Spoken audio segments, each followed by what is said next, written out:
వినరా సోదర వీరకుమార ఇంటర్నెట్ గాథ కనరా కన్నుల ముందర జరిగే మాయజాలమంతా తరిగిడ జుంతరిథ. అసలు ఈ ప్రపంచంలో ఏం జరుగుతుందయ్యా అంటే పావురాలతో కబురు పంపే కాలం దాటిపోయే,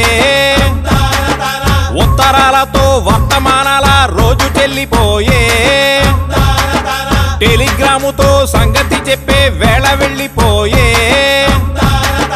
ఎస్టిడి బూతులు కాయను బాక్సులు కనుమరుగైపోయే. ఇలాగైతే అలాగా మనిషికి మనిషికి సంబంధాలు తెగిపోవా, మనసుకి మనసుకి మధ్య దూరం పెరిగిపోదా? ఆ ముచ్చటా చెప్తాను వినవయ్యా. సెల్లు ఫోను చేతికొచ్చే సొల్లు ఊసులెన్నో తెచ్చే, మనిషి ఉన్న లోకం విడిచే కొత్త లోకంలోకి నడిచే, చుట్టూ ఉన్న వాటినన్నీ వదిలిపెట్టి ఇంటర్నెట్ లోకి నెట్టుకుపోయే. ఫేస్బుక్ అంటారు, ట్విట్టర్ అంటారు, వాట్సాప్ అంటారు, BBM అంటారు, డ్రాబాక్స్ అంటారు, జిద్దు అంటారు, స్కైపులు అంటారు, వైబరు అంటారు, బాత్రూముల్లో బెడ్ రూముల్లో ఆఫీసు రూముల్లో క్లాసు రూముల్లో SMS ఫ్లర్టింగ్, పగలు రాత్రి చాటింగ్, సోషల్ నెట్వర్క్ బాబో, సోషల్ నెట్వర్క్ బాబో. ఇదంతా చెప్పు బాగానే ఉందయ్యా, వీటన్నిటి వల్ల ఉపయోగం ఏమిటో ముందు అది చెప్పు. యాపిల్ అంటే తినే పండేమి కాదు, అర చేతిలోనే చేస్తాది జాదో.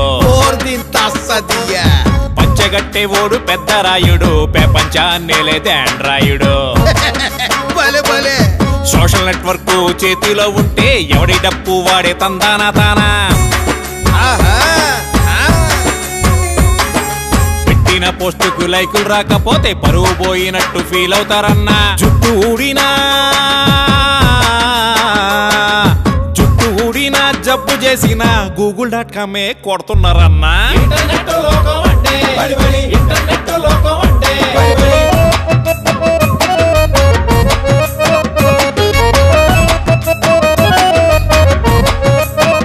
మరి ఇంకేమయ్యా, దీనివల్ల ప్రపంచం అంతా మన కాళ్ళ దగ్గరికి వచ్చేసి చాలా సౌకర్యంగా ఉంది కదా.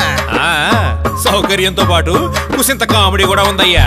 చావు కబురైనా సినిమా కబురైనా పోటీలు పడుతూ అప్డేటులన్నా, రివ్యూలు సినిమా రివ్యూలునా, వంటగదిలో చేసే ముచ్చట్లు అన్ని పోస్టులు పెట్టి చంపుతారన్నా. కాఫీలు పెట్టడం, ఉప్మాలు చేయడం లాంటివా? వెబ్సైటుల్లో గాసిప్పు చూసి పనులు మానేసి పంచాయతీలన్నా. పెళ్ళిళ్ళు అయినా పెటాకులైనా ఆనులైనులోనే అవుతున్నాయన్నా. మరి సంసారం దూరమున్నోళ్ళు దగ్గరవుతున్నారు, దగ్గరున్నోళ్ళు దూరం అవుతున్నారు.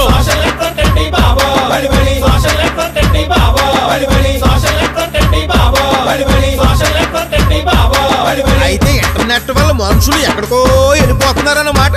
అదే కదయ్యా, ఎక్కడికి వెళ్తున్నారో తెలియక పాపం ఎటో వెళ్ళిపోతున్నారు.